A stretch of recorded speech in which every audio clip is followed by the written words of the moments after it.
5 كلمات فقط من سورة البقرة تكفيك شر كل شيء، شر الحاسدين، شر ضيق الرزق، شر الأذى، شر المشاكل في البيت، كل هم وغم يكفيك الله ببركة هذه الكلمات ال5. ما هي؟ احفظ معي أخي الحبيب، ولا تغادر هذا المقطع إلا وأنت حافظ لهذه الكلمات، واحرص على نشرها لتصل لكثير من الناس الذين يجهلون هذه الكلمات ال5 المهمة جدا. كلما أحسست بالخوف، كلما أحسست بالقلق من المستقبل، كلما أصابك هم أو غم، كلما ضاقت بك الدنيا، كلما عصفت بك الهموم، قل 7 مرات فسيكفيكهم الله وهو السميع العليم.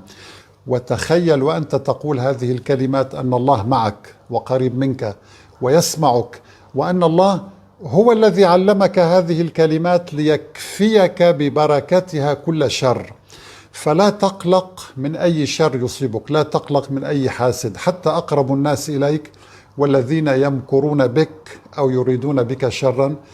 قل هذه الكلمات 7 مرات ولا تخف شيئا، لأن الله هو الذي تعهد، الله هو الذي قال لك فسيكفيكهم الله. ثم انظر معي، لماذا قال وهو السميع العليم؟ لم يقل وهو الغفور الرحيم أو العزيز الحكيم، لا لا، وهو السميع العليم. الله يسمع من يريد أن يؤذيك، يعلم من يخطط ليمكر بك أو ليفشلك أو ليصيبك بأذى.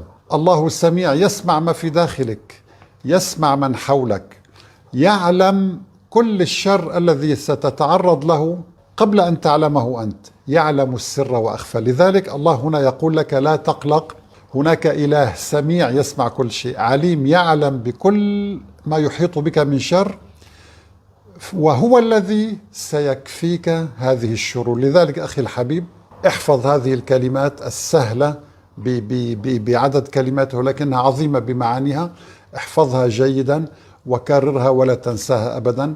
فسيكفيكهم الله وهو السميع العليم. صدق الله العظيم.